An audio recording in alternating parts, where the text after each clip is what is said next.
Click the subscribe button below. If you find the information useful, please click the like button, to help others find our content. For more information you can visit our website, at thejerusalemassembly.org.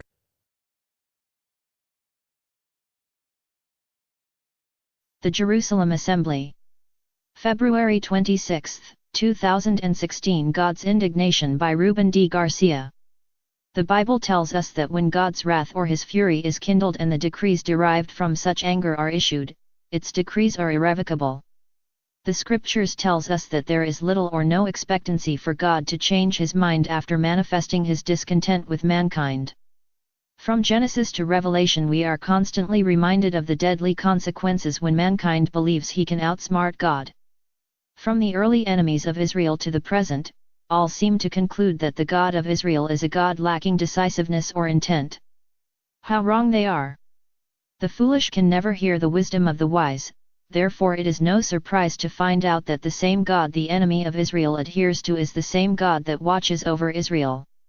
Thus, all of their plans, prayers, and intentions are heard by the same God that guards Israel.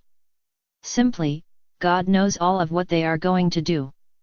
Then, why is it that God allows for them to succeed in their intents? Well, God is allowing for them to believe in their actions until his judgment comes down severely and ultimately. That is what waits for the enemies of Israel according to Psalm 110:1 and 138:7. God is slow to anger, Joel 2:13, but his compassion and mercy has limits as he has demonstrated throughout the history of Israel, his beloved children, Isaiah 29:23. He will endure as well as his promise to Abraham, Isaac, and Jacob, Genesis 50:24, that the kingship of the earth is within Israel and not foreigners, and no matter what sort of strategies, actions, or evil plots to do away with the children of Israel is manifested, it will be dealt with such severity by God himself as never has there been such fear in man as it will be that day when the enemies of Israel confront God, Zechariah 14:5, Revelation 6:16. My question to this divine promise is, where will the United States of America be at this time? Are we to be by the side of Israel or ally ourselves with the enemy? According to the scriptures, Israel may have to confront all of these travails alone. This concerns me very much since the scriptures do not mention any alliance between Israel and us. This is perplexing, especially when most prophetic Bible scholars agree that the birth of America was not an incidental event but a planned one by God. Manasseh and Ephraim, the sons of Joseph, especially Ephraim has been connoted to be the United States of America, Genesis 46:20. God's sole purpose for America was to be the lighthouse of his words to the world.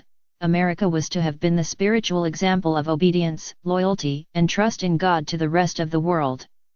Originally, America did embark on this spiritual journey, but little by little we became arrogant and disobedient to such a point that we are now dictating our own laws contradicting the ones God established for humanity to follow, and just as God is allowing for the enemies of Israel to believe in their success against Israel, so is God allowing us to believe in our own supremacy until he pulls the rug out from under us.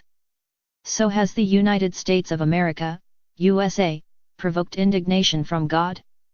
The answer is unequivocally, yes. We have angered God. Now, this process of indignation is not something old but rather something recently new. It is my estimation that it came to a complete spectrum with the election of the 42nd President of the United States, William Clinton. You may wonder how I came about this conclusion. I cannot be as specific in this article, but in the coming article, The Third Antichrist, I will show you how the 666 number applies to his term, Revelation 13:18, and the following characters, and to make things even worse, or at least factual, he is trying to return to the White House through the back door, so to speak. This is prophecy in the making, my readers. Fasten your seat belts because this is going to be one rough ride in the coming next 34 years of this nation. The train of destiny is about to leave the station and there is no return. We, the citizens of this country who became insolent, arrogant, and rebellious toward God, must now be cognizant of the consequences of such acts.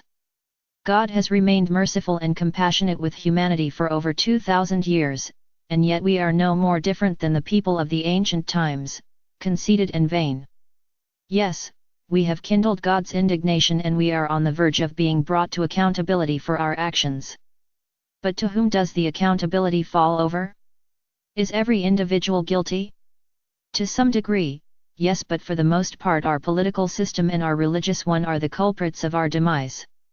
The political for considering God's laws to be insignificant, constringent, and unjust, and the religious arena for not making an argument but rather consorting with God's enemy because of the financial rewards received from such a relationship. Jeshua once said that you cannot serve two masters. He was right. Religious leaders cannot serve the people and government at the same time. Either, they serve the people according to the laws of God, or follow man's laws but cannot try to serve both sets of laws. This hypocrisy is intolerable before God, and it will be one of the issues during the end of time when mankind begins to consider all of the issues or acts that compelled God to decree such harsh judgment. Revelation 15:7. God's indignation is a terrifying thought. Modern humanity has not experienced the wrath of God as our ancestors had. The full spectrum of nature is at the disposal of God to carry out His wishes. What can we do to avert such calamities? As individuals, we can make our lives a little closer to God's desires in the hopes that when His mandates are to be carried out by His angels, they can see our spiritual blood markers over the lintels of our hearts and let God's anger pass by our dwellers and let us live as a testimony that there is a God who knows the heart of each one of us, the truthful and the untruthful ones, and judge accordingly. Revelation 9:15. I understand the hesitation and inactive perception of most believers to be as real as the air we breathe in today's worldview. Our world comforts us with so many luxuries and richness that the thought of such things no longer being there is inconceivable, but the matter is that more now than ever the reality of all of those things being taken away from us as God did to His own children leaves no doubt that can easily be executed and be our final judgment. According to the ancient prophetic writings, the ones that God's call to serve Him are the ones that are judged and disciplined more severely when failing to give God their full attention than the ones not chosen. America was allowed to exist to be the spiritual beacon to the world as it was Moses to the Hebrews of his time. America was called to represent God in all aspects of human lives before all the nations of the world. Instead, we have indulged ourselves in rules and laws that ignore God's and enacted our man-made ones as supreme. That is the indignation of God toward the USA. We were more than just the basis for a dream of a religious sect of 1,520. The USA is an intricate part of God's ultimate act. After all, is it not our name in the midst of God's city of authority? Of course, we are, and more often we have overlooked its divine meaning, Jerusalem. In fact, just as the members of our Supreme Court consider enacting irreversible laws that go against God's laws, in the same way they too will be judged accordingly by the 24 elders of the Supreme Court of Heaven. Revelation 11:16. From Isaiah, Jeremiah, Daniel, Ezekiel, Jeshua, and Revelation we are warned of the incredible danger that lays ahead to mankind for ignoring not only God's supremacy but His directives.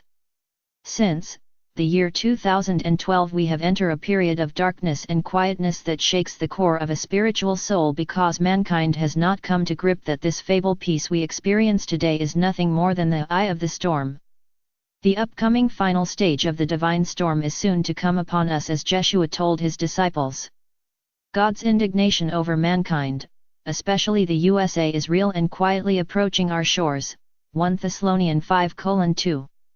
The wars, the diseases, the social unrests, the financial uncertainties, the breakdown of the sanctity of marriage, abuse of the elders, drugs, vices, and political mendacity is but a fraction on the list of events to unfold before us in the next years.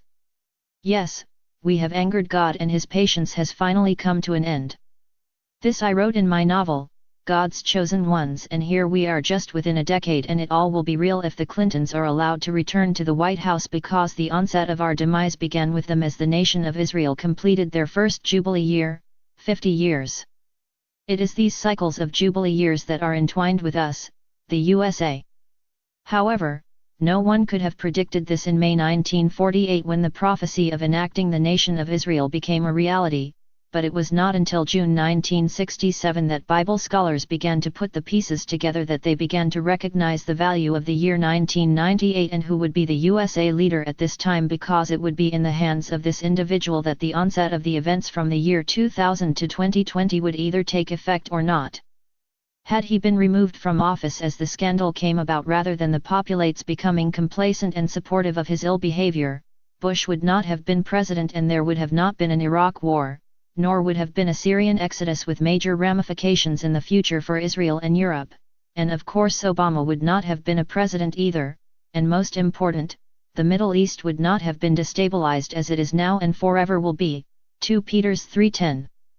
Of course, hindsight is a great tool to predict after all that has taken place, but what makes everything so real and sadly somewhat exciting is to see prophecy in the making and being alive and see it evolving into full realism.